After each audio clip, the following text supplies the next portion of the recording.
네, 안녕하세요. 오늘 미술 교과서 6강 진행하겠습니다. 어, 우선 내용을 좀 보시죠.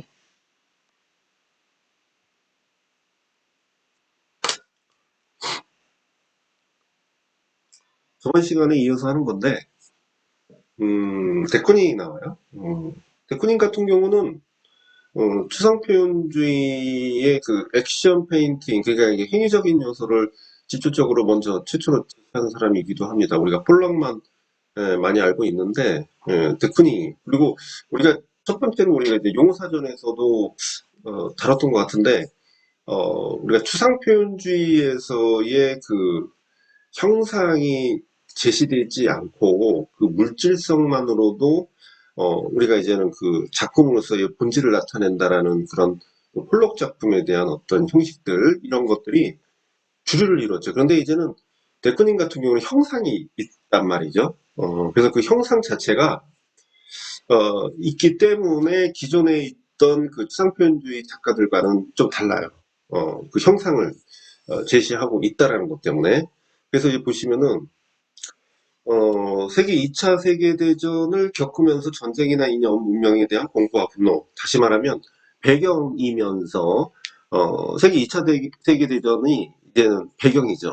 아무래도 초현실주의에서 우리가 이제 그 양체대전이 거의 끝날 무렵에 그 유럽 작가들이 그 미국으로 넘어갔기 때문에 그런 초현실주의 작가들이 미국에 가면서 이게 등장을 한 거라고 보시면 돼요. 그래서 아무래도 그 배경과 그 다음에 거기에 대한 이념, 문명에 대한 공포, 분노 이런 어떤 작품의 내용들 이런 것들을 배경으로 인해서 등장을 하게 됐다. 그래서 데코닝이 연인의 연작 중에 하나로 격렬한 이미지 맞죠? 이미지와 충동적이고 정형적인 기법, 이것은 이제 행위적인 요소를 제시하고 있다라고 볼 수가 있어요. 어, 그리고 엄청난 방향을 불러일으킨 작품이고, 그리고 이 여성 자체를 제시했다라는 것 자체, 그러니까 굉장히 강인한 여성이라고도 평가를 하기도 하고요. 굉장히 그로테스크한 어떤 느낌으로 접근을 하는 비평가도 있어요. 그래서 이 작품은 거칠게 칠한 그림 물감과 화폭 위에 안료를 쏟아 놓은 듯한 기법이 한데 어울려서 현대 남성에게 내재된 성에 대한 두려움, 그래서 이제 여성에 대한 여성에 대한 남성에 대한 어떤 감정, 그래서 그런 두려움을 표현하고 있다. 어떤 두려움인지는 모르겠어요. 그래서 이를 드러내고 으르렁거리는 모습, 그러니까 남자가 이 이제 데크닝이 여자에 대한 어떤 생각, 으르렁거리는 모습, 그리고 전성기가 이제 지나 축 늘어진 가슴이라든가 공허한 눈, 그다음에 말라빠진 손발은 심리적 우울과 불안한 모습, 이게 또 아무래도 전쟁과도 관련성이 있다 이렇게 볼 수가 있죠. 그죠? 음. 그래서 데쿠닝이 은근히 우리가 이제 폴록이 그 그늘에 가려졌다, 뭐 이렇게 볼 수도 있어요. 그런데 이 사람이 그래서 폴록 다음으로 뭐 이렇게 유명한 작가다 이게 아니라 굉장히 그 나름대로의 추상표현주의적인 요소가 개성적 표현으로 나타나기 때문에 충분히 단독으로 다뤄질 가능성이 있는 작가라고 볼 수가 있어요. 자, 그 다음에 넘어가시면 뭉크가 나오죠. 그래서 이제 사춘기라는 작품은 굉장히 유명한, 많이 알려진 작품이죠. 이것도 심리적 묘사를 중심으로 했는데, 사춘기 소녀의 불안하고 미묘한 그 심리를 붉은색 계열의 몸과 대비, 그래서 우리가 색채적 대비를 사용을 하고 있다라는 것을 얘기하고 있고요. 어두운 그림자를 화면에 배치시켜 표현하고 있어요. 그래서 이 그림은 침대 가장자리에 걸터 앉은 알몸의 소녀를 그린 작품이고 경직된 자세, 그러니까 긴장하고 있다라는 것이죠. 그 긴장한 표정이 역력하고 애뜬 얼굴과 상반된 그녀의 몸은 이미 성숙해서 이 사춘기에, 그래서 이제 성인이 돼가는 과정에 준비되지 않은 상황, 이런 것들을 보여주고 있죠. 그래서 자신도 모르는 사이에 스스로 변해가는 것에 대한 두려움, 준비되지 않은 상태로 미래에 한 걸음 딛고 만 듯한 미래에 대한 불안감. 시대적 상황이 아무래도 제시가 되고 있는 거죠. 그래서 이러한 감정은 누구나 겪는 성장통이면서도 인간의 평생 동안 고민하고 감내해야 하는 생명 자체에 대한 실존적 갈등, 뭐 이런 것들이 아무래도 당시의 세기말적 시대 상황에 요인들이 반영되고 있었다. 표현주의다 보니까. 그다음에 르누아르. 르누아르는 우리가 인상파 자체가 현 시대를 긍정적으로 바라본다고 제가 이야기를 했었어요. 근데 그 중에서도 르누아르가 특히 음, 연애를 즐기는 젊은 사람들의 기쁨을 파스텔 톤으로 그 화려하게 표현을 해요. 그러니까 도시 생활의 화려함. 그래서 기쁨의 감정을 효과적으로 표현하고 있어요. 굉장히 뭐 작품을 보시면 어, 누구 하나 우울한 사람이 없죠. 굉장히 뭐 이렇게 벅적거리는 느낌이 들고 서로 막 대화하는 소리가 들릴 듯한. 그리고 이 사람 같은 경우는 이 나무 그늘 아래에서 햇빛이 비치면서 그 나뭇잎 사이로 비춰지는 빛의 모양. 그래서 얼룩진 것처럼 뭐 이런 식으로 뭐 이렇게 둥둥 비춰지는 모습을 표현하고 있다라는 겁니다. 그래서 인상파라고 볼 수가 있어요. 그래서 르누아르는 이 그림을 몽말르트 언덕의 댄스홀에서 직접 그렸고 시끌벅적한 가벼운 보헤미안 분위기의 댄스홀 풍경을 완벽하게 몰사하고 있다. 그러니까 아무래도 르누아르는 인상주의의 업적과는 약간 별개로 시대 상황을 묘사했던 작가라고 보시면 돼요. 그 다음에 그 시대 상황에 결부해서 전부 이제 이 작품들이 시대 상황에 맞춰서 그려진 그림이라고 볼 수가 있잖아요. 이것도 마찬가지 이중섭.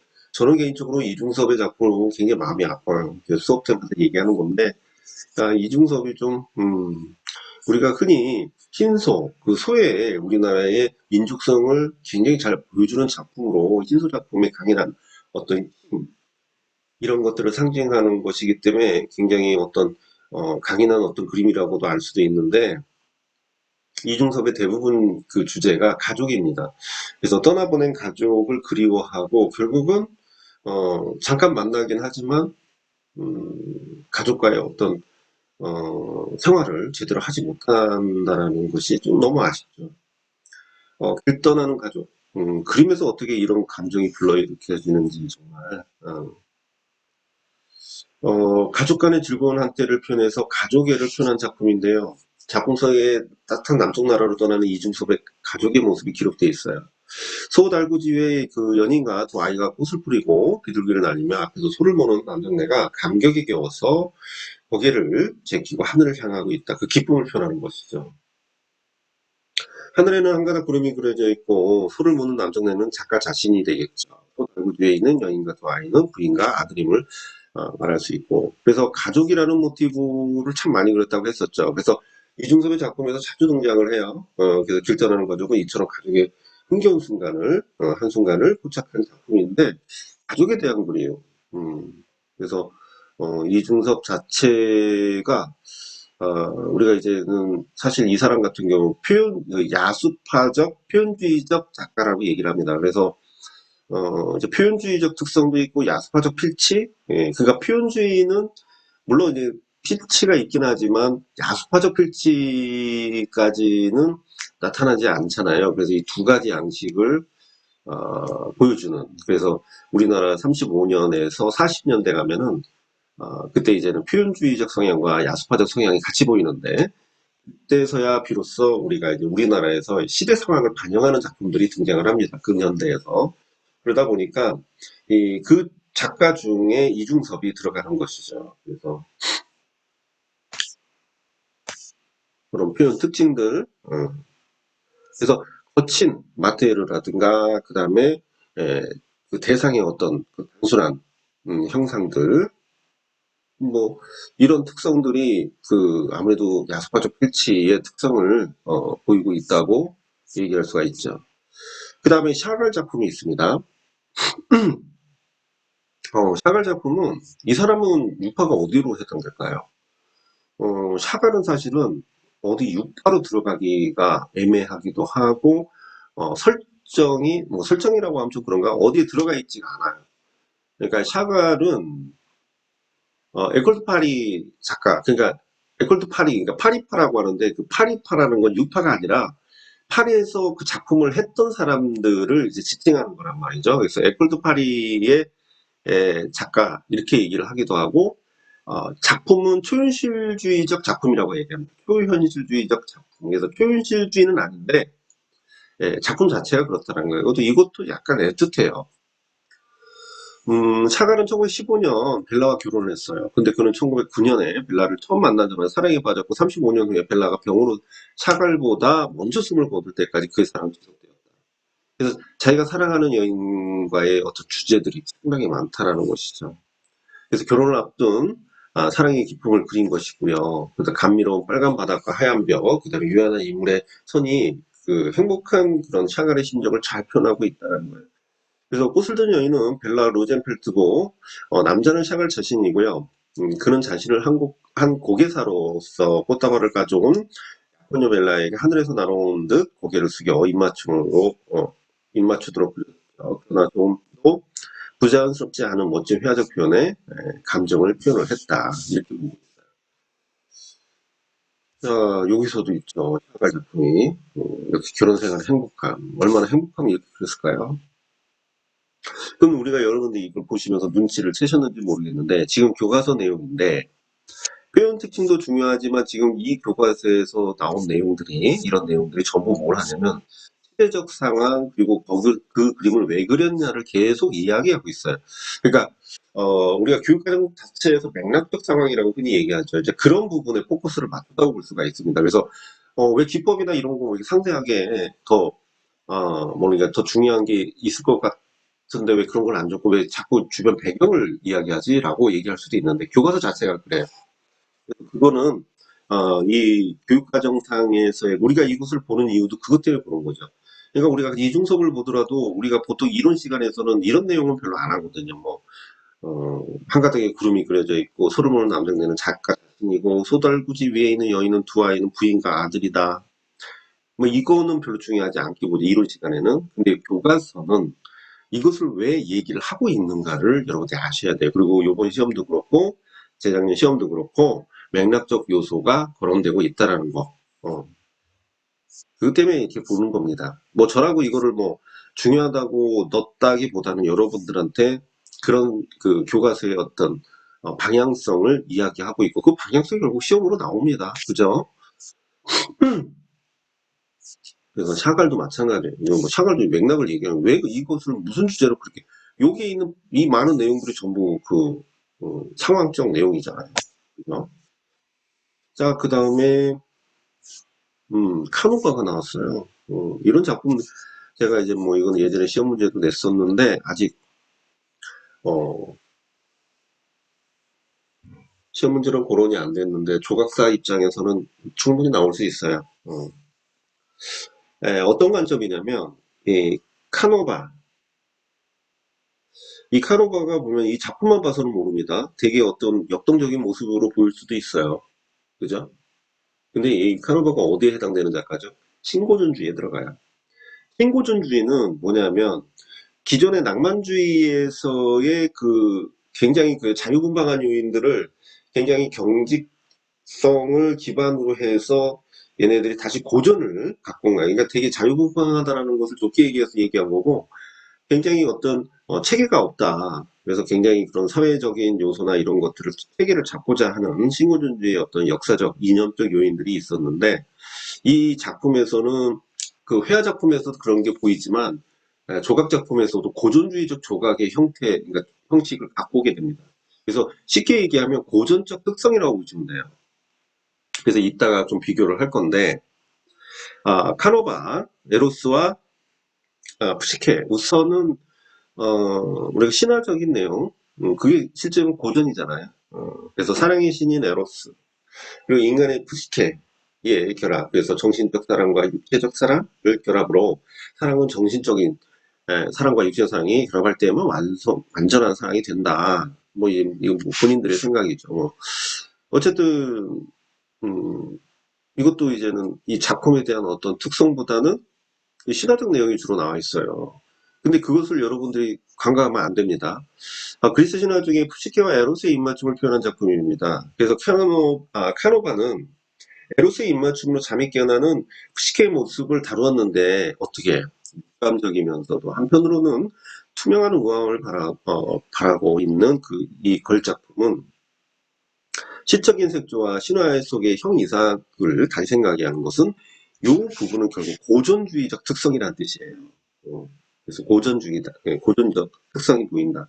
육감적으로 표현을 했고, 근데 그 육감적인 것은 비례적인 거나, 그 다음에 신화적인 내용에 맞게 표현했다는 얘기고, 그리고 뭐 투명 우아함, 시적인 색조와 신화 속의 어떤 내용들, 그런 것들이 전부 고전을 특성을 얘기하는 거예요.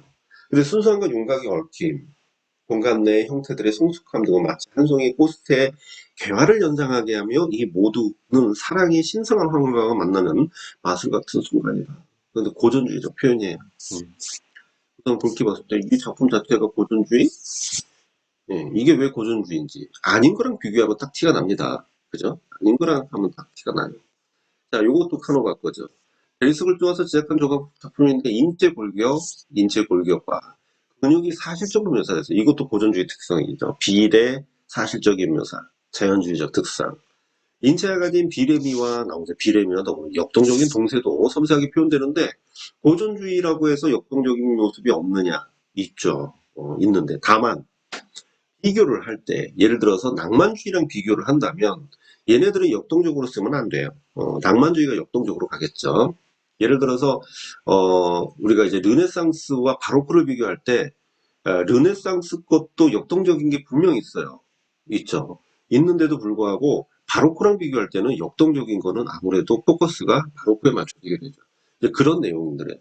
그래서 카노바는 이탈리아 신고전주의 대표적인 작가고요. 일제부터 소품 밑에서 일하다가 재능이 인정되어서 베네치아의 조각가 토레티 공방에 입문해가지고 고대 조각에 관심을 갖어요. 아무래도 고대 조각을 특성을 보이겠죠. 그러면서 1779년에 그 22세였던 카노바는 로마로 갔고 당시 로마는 바로크와 로코코에 대한 반발로 고전주의 풍조가 일기 시작하면서 딱 아우가 맞았죠. 그래서 신고전주의 운동의 그 세계적 중심지가 되었고요. 그런 환경에서 고대 조각을 열심히 연구하고 모방을 했대요. 아무래도 그렇게 해서 고전주의 조각을 했겠죠. 자, 그러면서 제가 이제 일부러 이 교과서에는 뭐 이렇게 구분하진 않지만 제가 일부러 특징을 구분하려고 넣은 거예요.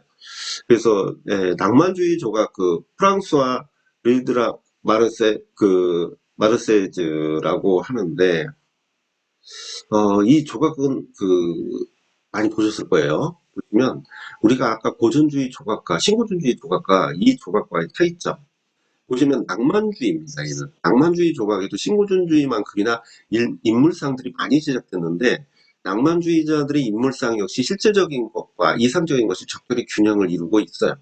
또한 고전으로 또 영감을 얻고는 있어요. 그러나 낭만주의 조각은 격렬한 정서의 표현, 감정의 표현 이런 것들 과 때로는 스케치 같은 기법으로 묘사된 긴장되고 과장된 움직임 그 특유의 양식과 주제들로 신고전주의 조각과 구별이 돼요. 아무래도 더 역동적이라는 뜻이잖아. 그래서 격렬한 감정의 표현과 그 다음에 형태적 묘사에서는 과장된 움직임 그리고 간단하게 그 미완성적 표현까지 포함을 하고 있다는 거죠. 신고전주의 조각상들이 고대 신들과 영웅들이 지녔던 이상적, 윤리적인 인간성, 미적인 완벽함을 연상시키면서 영감을 불러일으키고 푸드성을 고양시키는 데 공헌했다면 낭만주의 조각들은 형식적으로 훨씬 더 자연주의적으로 처리되었고 주제에 있어서도 당대의 사건에 심지어 육체적으로 강인한 인상을 부여했죠. 프랑스 아리드의 라마르세즈는 그 파리 개선문에 설치된 조각이에요. 그래서 온갖 기후와 동원된 화려한 극치를 보여주고 군중들을 전쟁터로 이끄는 자유의 여신은 과장된 몸집을 통해 가지고 자신의 몸을 앞으로 추진시키고 인물군의 전체를 공간을 적절히 확장을 시키고 있었죠. 아이고 벌써 20분이 지났네요. 자 여기까지 하고 다음 회로 넘어가겠습니다. 잠깐 쉬었다가 이어서 하겠습니다.